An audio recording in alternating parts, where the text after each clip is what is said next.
आपने कभी ना कभी कहीं ना कहीं कंटेम्प्ट ऑफ कोर्ट के बारे में जरूर सुना होगा कि अगर कोई शख्स कोर्ट के आदेश का पालन नहीं करता है तो उसके ऊपर कंटेम्प्ट ऑफ कोर्ट का चार्ज लगाया जाता है और उसको सजा भी मिलती है। लेकिन आखिर ये कंटेम्प्ट ऑफ कोर्ट होता क्या है? सो आज के इस वीडियो में हम इसी बारे में बात करने वाले हैं कि कंटेम्प्ट ऑफ कोर्ट क्या होता है और कंटेम्प्ट ऑफ कोर्ट में गिल्टी पाए जाने वाले शख्स को कितनी सजा मिल सकती है। तो चलिए शुरू करते हैं।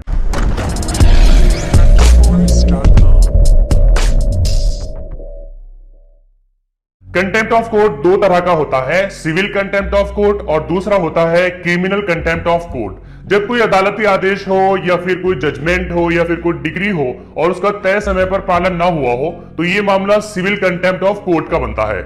सिविल कंटेम्प्ट ऑफ कोर्ट के मामलों में पहली पार्टी अदालत को इन्फॉर्म करती है कि दूसरी पार्टी कोर्ट के आदेश का पालन नहीं कर रही है। तब कोर्ट उस दूसरी पार्टी को एक नोटिस जारी करती है जिसके ऊपर कोर्ट के आदेश का पालन करने की ड्यूटी होती है। दूसरी पार्टी को जवाब देना होता है। अगर दूसरी पार्टी के जवाब से कोर्ट सेटिस्फाई हो जाती है तो ये कार्रवाई वहीं खत्म हो जाती है।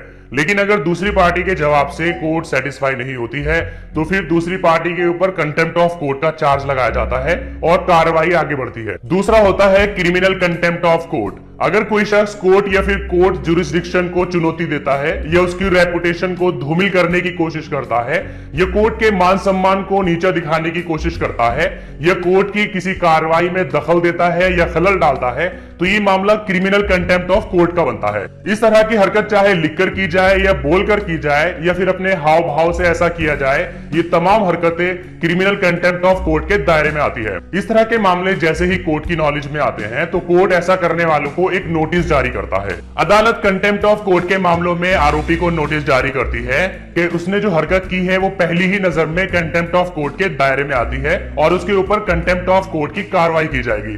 तब वो शख्स अदालत में अपनी सफाई पेश करता है और कई बार वो बिना शर्त के माफी भी मांग लेता है। तभी अदालत पर डिपेंड करता है कि वो उसकी माफी को एक्सेप्ट करे या फिर एक्सेप्ट ना करे। अगर उसकी माफी को एक्सेप्ट कर लिया जाता है तो ये कार्रवाई वहीं खत्म हो जाती है।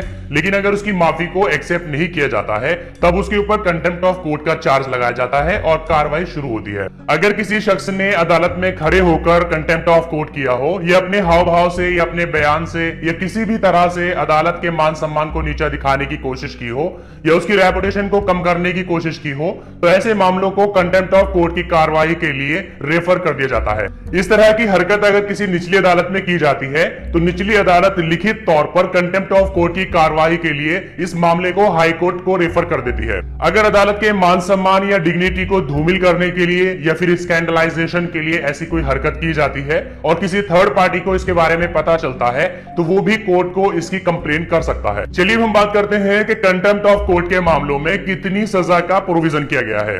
Contempt of court act section 15 के तहत कंटेम्प्ट ऑफ कोर्ट के मामलों को पहले एडवोकेट जनरल को रेफर किया जाता है। एडवोकेट जनरल स्टेट गवर्नमेंट का एक लीगल एडवाइजर होता है और उनकी रिकमेंडेशन के बाद मामले को अदालत के सामने लाया जाता है। सुनवाई के दौरान पेश किए गए फैक्ट्स को देखने के बाद हाई कोर्ट या फिर सुप्रीम कोर्ट उस शख्स को कंटेम्प्ट ऑफ कोर्ट के दोषी पाए जाने पर ज्यादा से ज्यादा 6 महीने की सजा दे सकती है या फिर 2000 रुपए का जुर्माना लगा सकती है या फिर सजा और जुर्माना दोनों का फैसला कर सकती है।